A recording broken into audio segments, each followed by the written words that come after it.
I want to talk about the interesting report that I just read yesterday, and it's from a website called futurism.com. It's very interesting because the CEO of Ford Motor actually, and a bunch of other guys, and recently visited China and coming back shocked.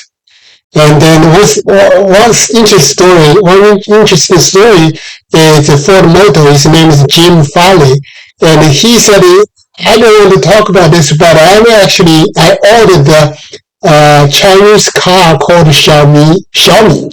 In China, it's one of the automakers, and he ordered it from Shanghai to ship it over to Detroit, and then he's been driving that for 6 months, and he doesn't want to leave it without it. So that's something tells you something that time has been changed.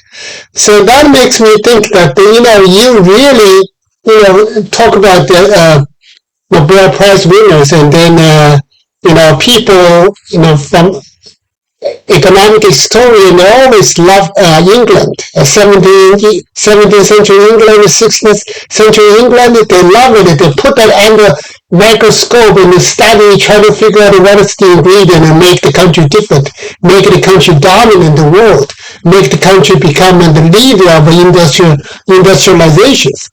But I think really, it helps, right? Obviously, but anything helps. But in order to understand modern technology, in order to understand modern innovation, modern prosperity, I think it's time for us to shift the attention from England.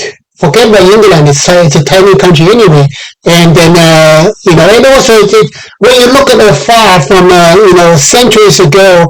You skip some details, you miss some important point, but you can only assume that you catch all the important things, but you may not. But on the other hand, we have a 700-pound gorillas. We have a elephant in the room. China is the elephant in the room. China and the U.S. interaction competition is the elephant in the room for the 21st century, at least to 2050. That's the one we really should pay attention, because the reason is this. China is not just the second largest economy, but it raised $1 trillion questions. Whether a country that was lagging far behind, like just 4 decades ago, far behind the Western countries, can they catch up? Can they follow the path of, I say the 3 things. Number 1, adoption. They adopted Western technology. They have foreign direct investment. They have joint ventures.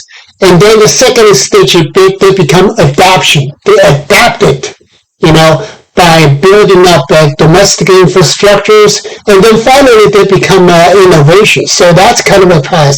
Adoption, innovation.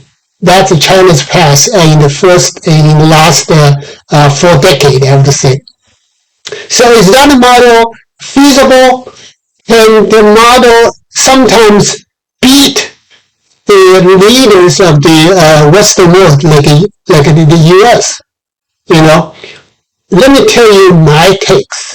I believe that no question about it, the U.S. will still have a lot of advantage over China. I don't think China will ever become a U.S.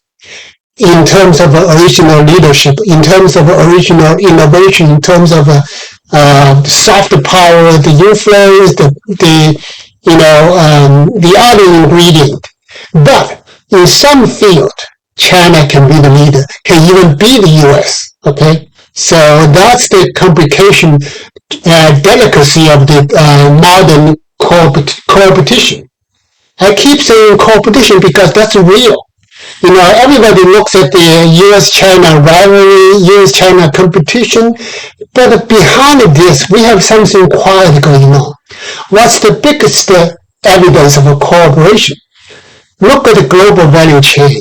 look at the globalization of the world. We are actually, the countries, different countries all over the world are actually cooperating through the global value chain, through the fragmentation of a production, making the entry barriers much lower than before. So that's the way we have a, you know, ongoing cooperation across the countries, across the world. That's what will make that, the competition possible. So here I'm just saying that we should look at it, pay more attention to China instead of looking back in the 17th century, 16th century England. That helps, but you have to admit it's often limited insight. Okay, you have to understand. In order to understand the world that we're living in, pay attention to China. Those like those guys, the CEOs, they visited China. They came back. You know what they said? They said that it's a shock and they become wordless. They don't know how to express that because they have something called dark factory, which means they don't need to turn the lights on because the robots can do everything 24/7.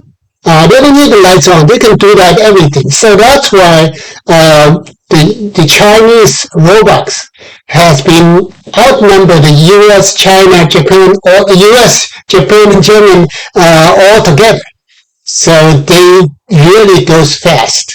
So it offers some evidence that it's possible for people to follow the adoption, innovation path, can beat some industry global leaders in some field at least.